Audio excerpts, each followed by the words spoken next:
Bringing the best of Ghanaian high-life, hip-hop, rap and reggae to the French capital, Accra has come to Paris, or at least the city's hottest musical exports are paying us a visit.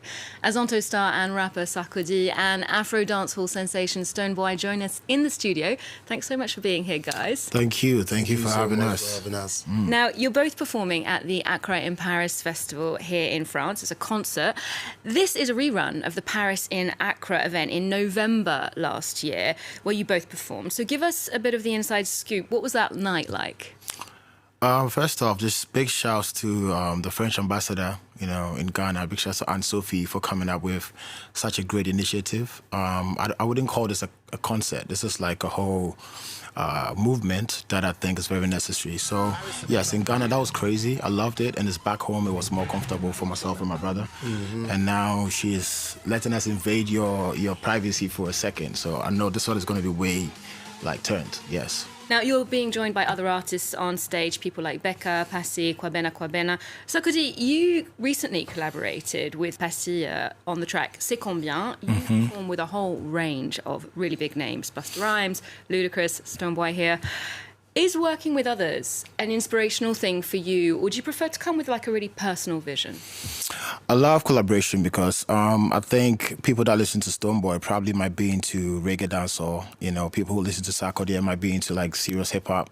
So you merge these two fan bases together. So when I work with people outside, I like it because now I introduce you to new people to listen to your records. It opens up the market for you. So for me, I think anybody who has followed the Sarkodie journey, I really believe in collaboration. Almost all my records, I have somebody on there because I want to tap into people's cultures. I don't want to limit myself, so I really believe in collaboration. And big shouts to Passy. That was a great studio night. We did one of the hardest verses I've ever done. Super fast. I took myself way back home when I started back in Ghana. I used to be a very fast rapper. So he took me back to those days, and that was a good record. And we are performing that this Saturday. Yeah. And Sarkodie, you rap in Twi sometimes, right? I do rap in Twi a lot. Yes. It's interesting as a choice because English might get you to a huge audience. Why is it important to have this linguistic mix? I think art is really about, especially if you're really about the art itself, you don't want to dilute what you're doing. It has to be authentic. It has to be how you feel. So I can say people from the UK, the States, that's your tongue. It comes way easier, so you can have the emotions, the spirit in there. And that's the same thing that we do, because what he's saying, if he changes it, it can make sense. It can do that sometimes.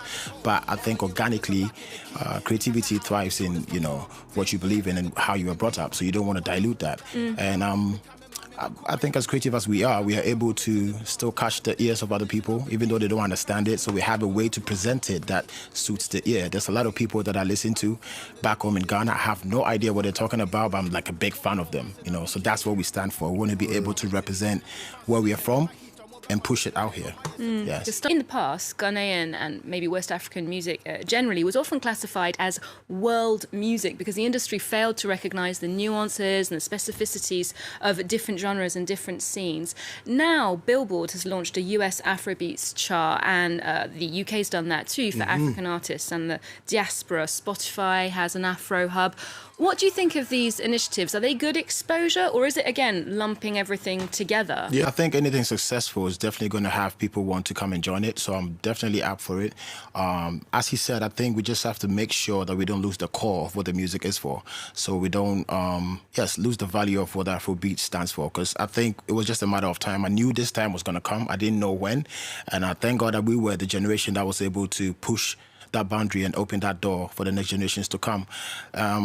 I think if it stayed in Africa, that would have been just an African thing. And now everybody want to join it. And whether you like it or not, Afrobeat is the new cool. That's the song that turns the clubs up. So, yes, I'm open for people to join to make it way bigger. So, yes, definitely. Indeed. Good news for all of us music fans as well. Guys, thank you so much for joining us. Thank you. I appreciate it. Well. Yes.